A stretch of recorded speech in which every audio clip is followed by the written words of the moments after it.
ഇനിയും ഇപ്പോൾ പലരും ഇന്നലെ തന്നെ ഒരു MLA UDF-ന്റെ ഭാഗത്ത് നിന്ന് ഒരു വാതിൽ തുറന്നിട്ടുണ്ട്, എല്ലാ വാതിലും അടച്ചിട്ടില്ല എന്ന് പറയുന്നത് നമ്മൾ കേട്ടു.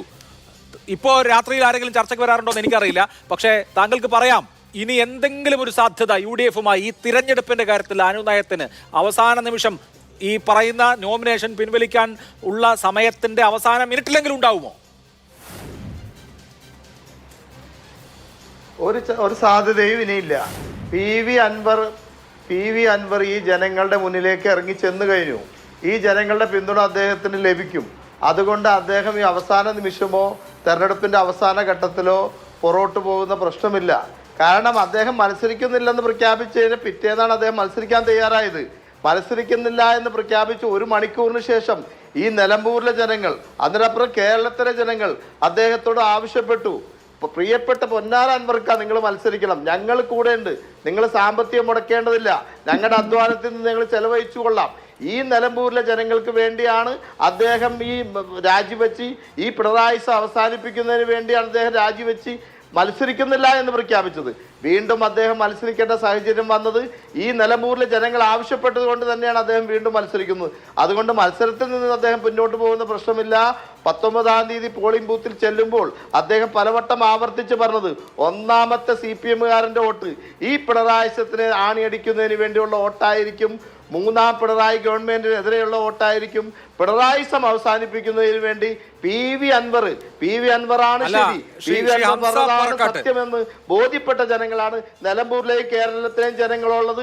അതുകൊണ്ട് തന്നെ പി വി അൻവർ വിജയിക്കും. ശ്രീ ഹംസ പറക്കാട്ട്, ഇന്ത്യൻ രാഷ്ട്രീയത്തിൽ, ഇന്ത്യൻ ഇലക്ഷനുകളിൽ എങ്ങനെയാണ് ഡോമിനന്റ് പാർട്ടി അല്ലെങ്കിൽ നിലവിൽ ഭരിച്ചുകൊണ്ടിരിക്കുന്നതോ നിലവിൽ ഒരു സീറ്റ് ഒക്കുപ്പൈ ചെയ്തുകൊണ്ടിരിക്കുന്നതോ ആയ പാർട്ടി പരാജയപ്പെടുക എന്ന് സെഫോളജിസ്റ്റുകൾ വിശദീകരിക്കുന്നത് ഇങ്ങനെയാണ്. അപ്പോൾ ആ ഡോമിനന്റ് പാർട്ടിക്ക് എതിരെ നിൽക്കുന്ന പാർട്ടി അല്ലെങ്കിൽ പാർട്ടികൾ ഒരുമിച്ച് നിന്ന് കഴിഞ്ഞാൽ ഡോമിനന്റ് പാർട്ടിയെ വീഴ്ത്താൻ പറ്റും. ഇൻഡെക്സ് ഓഫ് ഒപ്പോസിഷൻ യൂണിറ്റി എന്നാണ് പറയുക. ഇൻഡെക്സ് ഓഫ് ഒപ്പോസിഷൻ യൂണിറ്റി വളരെ ഹൈ ആവുകയാണെങ്കിൽ, സ്ട്രോങ് ആവുകയാണെങ്കിൽ ഡോമിനന്റ് പാർട്ടി തോക്കും. ഇവിടെ ഇപ്പോൾ നമ്മൾ ഈ CPM-നെ ഭരണ പാർട്ടിയെ ഡോമിനന്റ് പാർട്ടിയായി എടുത്താൽ ഭരണവിരുദ്ധ വികാരത്തിന് ഒപ്പം എല്ലാവരും നിന്നാൽ ഒറ്റ ഒരാളിലേക്ക് ആ വോട്ട് കേന്ദ്രീകരിച്ചാൽ സ്വാഭാവികമായിട്ടും അവിടെ LDF-ന്റെ സ്ഥാനാർത്ഥി തോക്കാം.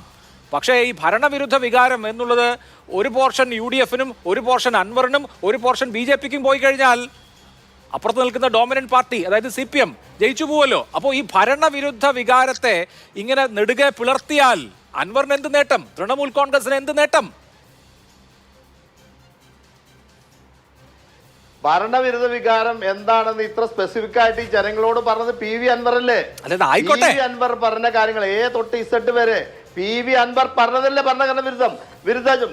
ആ ഭരണവിരുദ്ധ ഗവൺമെന്റിനെതിരെയുള്ള വോട്ട് പി വി അൻവറിനല്ലേ ജനങ്ങൾ നൽകുകയുള്ളൂ.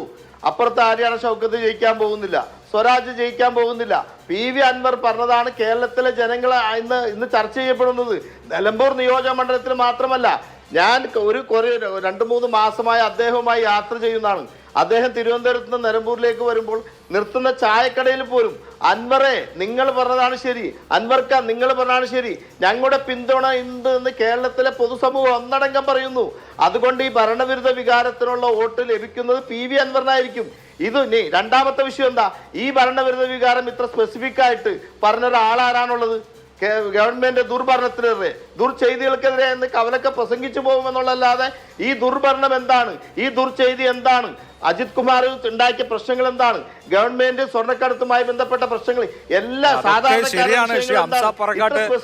ടെലിവിഷനിലൊക്കെ വന്ന് ജനങ്ങൾക്ക് ഫെമിലിയർ ആയിട്ടുള്ള ആളുകൾ ചായക്കടയിൽ ചായ കുടിക്കാൻ പോയാൽ ആളുകൾ സെൽഫി എടുക്കും, ഓട്ടോറിക്ഷയിൽ കയറിയ ആളുകൾ വന്ന് കുശലം പറയും. അതെല്ലാം പിന്തുണയാണെന്നൊന്നും ധരിച്ചേക്കല്ലേ. ഇതൊക്കെ വോട്ട് എണ്ണിക്കഴിയുമ്പോഴേ നമുക്ക് മനസ്സിലാവുകയുള്ളൂ.